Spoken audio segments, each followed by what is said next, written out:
नमस्कार दोस्तों, आप देख रहे हैं आधुनिक गुरु the science behind every pixel. दोस्तों, पिछले वीडियो में मैंने ब्रश टूल के बारे में विस्तार से बताया था और हमारा यह वीडियो पेंसिल टूल के बारे में है। दोस्तों, इस चैनल पर हर हफ्ते दो वीडियो फोटोशॉप के और दो वीडियो 3D मैक्स के अपलोड होते हैं। यदि आप 3D मैक्स सीखना चाहते हैं तो आपके पास दो तरीके हैं। पहला, यदि आप फास्ट सीखना चाहते हैं तो इसी चैनल पर 3D मैक्स के 2022 के 112 ट्यूटोरियल की पूरी स्ट्रक्चर लाइब्रेरी है। आप उस प्लेलिस्ट को देख सकते हैं। इसके अलावा 3D मैक्स के लेटेस्ट वर्जन 2026 के ट्यूटोरियल भी इसी चैनल पर अपलोड हो रहे हैं, आप उन्हें भी देख सकते हैं। यदि आपने हमारा चैनल सब्सक्राइब नहीं किया है तो इसे कर लें। बस इतना ध्यान रखिएगा, सब्सक्राइब करने के बाद भी हो सकता है आपको नोटिफिकेशन ना मिले, क्योंकि ये चैनल अभी मोनेटाइज नहीं है। यूट्यूब सिर्फ 50 या 100 रैंडम लोगों को ही पास वीडियो फ्लैश करता है, इससे ज्यादा को नहीं। हमारे सभी वीडियो व्यू के लिए नहीं होते, ये कोर्स के रूप में है। शुरुआत में आपको खुद चैनल को सर्च करके वीडियो देखने पड़ेंगे, उसके बाद आपको नोटिफिकेशन आने शुरू होंगे। चलिए अब हम ब्रश टूल ग्रुप के अंदर दिए गए पेंसिल टूल को समझ लेते हैं। सबसे पहले टूल बार में ब्रश टूल पर राइट क्लिक कीजिए और यहां से पेंसिल टूल सेलेक्ट कर लीजिए। इसके बाद ऑप्शन बार में जाइए, पेंसिल की टिप का साइज रखिए 40, हार्डनेस को 100 पर सेट कर दीजिए और जनरल प्रीसेट के अंदर जो पहला ऑप्शन है सॉफ्ट राउंड, उसे सेलेक्ट कर लीजिए।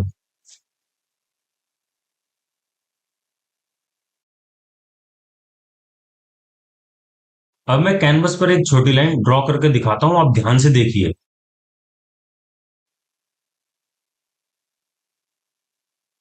यह लाइन एकदम शार्प एज के साथ बनी है। यह पेंसिल टूल की असली खासियत है। पेंसिल टूल से बनाई गई लाइन एकदम हार्ड पिक्सल एज के साथ बनती है। अब मैं आपको ब्रश टूल और पेंसिल टूल में फर्क प्रैक्टिकली दिखाता हूँ। ऑप्शन बार में हमने जो सेटिंग पेंसिल के लिए रखी थी, ठीक वही सेटिंग हम ब्रश टूल के लिए रखेंगे। चलिए अब पेंसिल की जगह ब्रश टूल सेलेक्ट कर लेते हैं। ब्रश का साइज सेम होना चाहिए। पेंसिल की टिप का साइज 40 था, तो इसका भी 40 ही होना चाहिए। हार्डनेस 100 पर थी, तो इसकी हार्डनेस भी 100 पर ही होनी चाहिए। और जनरल के अंदर जो ब्रश का पहला ऑप्शन था वो भी सिलेक्ट होना चाहिए। क्योंकि अभी हमने ब्रश की हार्डनेस 100 पर सेट कर रखी है, तो अभी ब्रश की एज भी पेंसिल की एज की तरह शार्प नजर आएगी। मैं आपको ड्रॉ करके दिखाता हूं। अभी इन दोनों लाइन में कोई फर्क नजर नहीं आ रहा है। अब ब्रश की हार्डनेस को 100 से घटाकर 0 कर देते हैं, फिर ड्रॉ करते हैं। इस बार देखिए ब्रश की एज सॉफ्ट हो गई है। क्या यह हार्डनेस का ऑप्शन पेंसिल पर भी काम करेगा? चलिए फिर से पेंसिल टूल सेलेक्ट कर लेते हैं। सभी सेटिंग सेम रहनी चाहिए। हार्डनेस को 100 से घटाकर 0 कर देते हैं। अब एक बार फिर ड्रॉ करते हैं।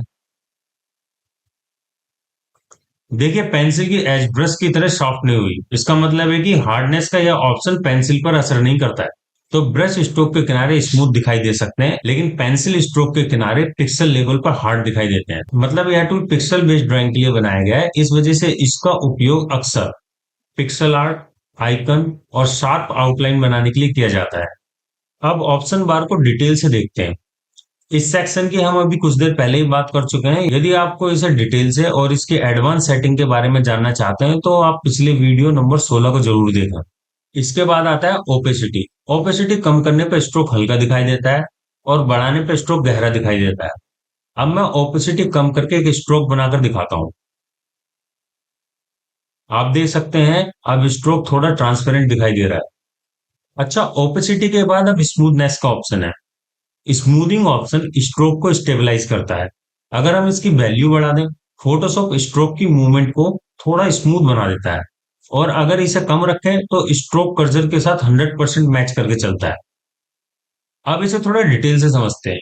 मान लो आपने इसकी वैल्यू 0 से 10 के बीच रखी है, तो स्ट्रोक रॉ और नेचुरल बनता है। हाथ की हल्की हल्की कंपन भी दिखाई दे सकती है। आपने इसकी वैल्यू 10 से 40 के बीच रखी, तो छोटी मोटी हैंड से कैप्चर नहीं होती, लाइन ज्यादा क्लीन दिखती है। अगर आपने इसकी वैल्यू 50 से 100 के बीच में रखी है, तो स्ट्रोक कर्सर को थोड़ा लेट फॉलो करता है, कर्व बहुत स्मूथ बनता है। इससे अगला गियर वाला ऑप्शन है, इसे भी देख लेते हैं। इसमें चार ऑप्शन दिए हुए हैं। पहला है पुल स्ट्रिंग मोड। यह क्या करता है?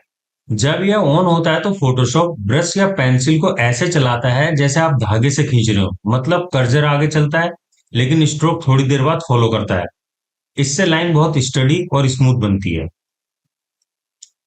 स्ट्रोक कैचअप, यह क्या करता है, जब स्मूथिंग की वजह से स्ट्रोक कर्सर से पीछे रह जाता है तो फोटोशॉप कोशिश करता है कि स्ट्रोक कर्सर को कैच कर ले, मतलब स्ट्रोक लैग ना करे, कर्सर स्ट्रोक से फिर से मिल जाए।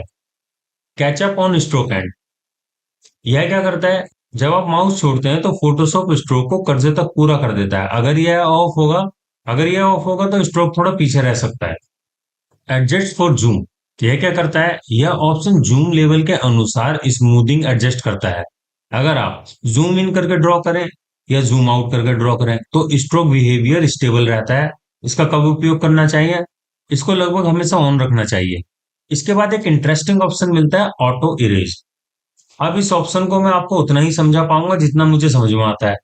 इसके पीछे जो इरेज लिखा हुआ है, शुरुआत में इसने मुझे बड़ा परेशान किया था, तो आप भी इसके नाम से कंफ्यूज मत होना, मैं इसका बिहेवियर आपको भी ठीक से समझाता हूँ। अभी हम इस ऑप्शन को ऑफ रखते हैं। इधर टूल बार के नीचे फोरग्राउंड और बैकग्राउंड कलर देखिए, ऊपर व्हाइट है और नीचे की तरफ ब्लैक। जब हम पेंसिल टूल से कोई भी लाइन ड्रॉ करते हैं तो वो हमेशा फोरग्राउंड कलर से ही स्टार्ट होती है। अगर हमें कलर चेंज करना हो तो हमें इस आइकन से या फिर कीबोर्ड में एक्स दबाकर कलर को स्विच कर सकते हैं।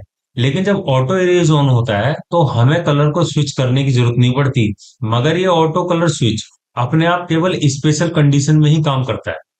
और वो कंडीशन ये है कि पेंसिल का स्ट्रोक अगर पिछले स्ट्रोक के किसी पिक्सल से स्टार्ट होता है तभी ये कलर को स्विच करेगा।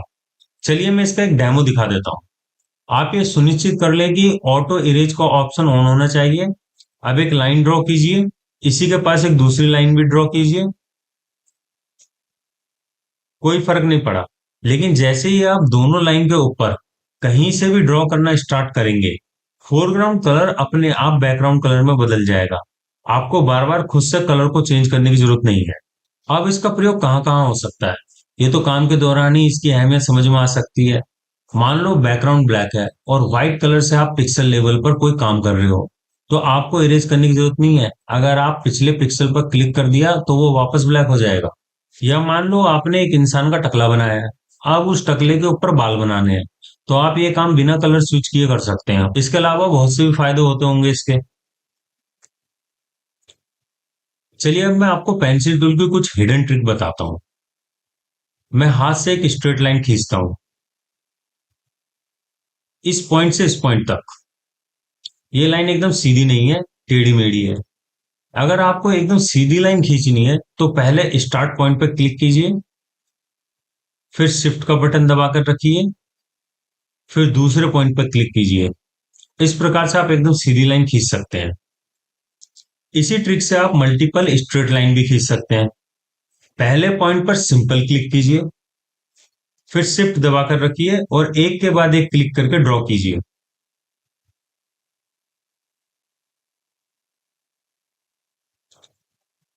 इसी ट्रिक को अगर आप और एडवांस और एक्यूरेसी के साथ यूज करना चाहते हैं तो आप व्यू में जाइए, नीचे शो के अंदर आपको ग्रिड का ऑप्शन मिलेगा, उसे एक्टिव कर लीजिए। आप ग्रिड को रेफरेंस बनाकर ड्राइंग बना सकते हैं।